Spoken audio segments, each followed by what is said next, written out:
In Tarrant County, you can check to see if you have a homestead exemption by going to tad.org, then enter your address in the search blank, click search, then you'll see the search results on the next page, and you'll need to click in order to see the property details, and I'll show you exactly where to look. Sometimes the website runs a little slow, but after you click on this link, you'll be taken to the details page. I will also show you where to find the over 65 exemption. You're not going to find it on this website, but I'll show you how to get there and how to verify it in just a few clicks.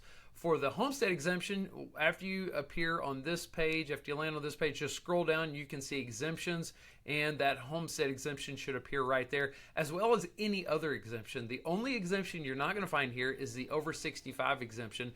And for that, you're going to need to go to a different website altogether. They've made it very easy for you, though. All you have to do is go to this link and click it, and you can go and see the tax assessors page. This is where they go to calculate your actual tax bill. The tax bill is generated once a year in October. It's usually late by January 31st of the next year.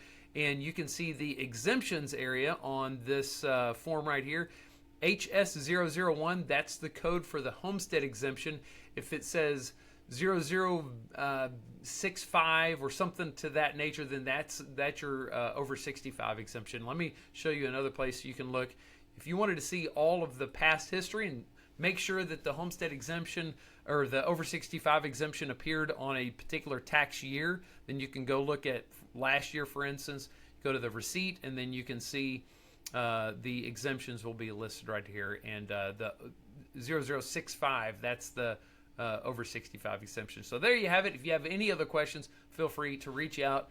The email address to get more questions answered is protest@chandlercrouch.com, protest@chandlercrouch.com. If you need to sign up for us to protest for you in Tarrant County, it's www.freetaxprotest.com. Thank you.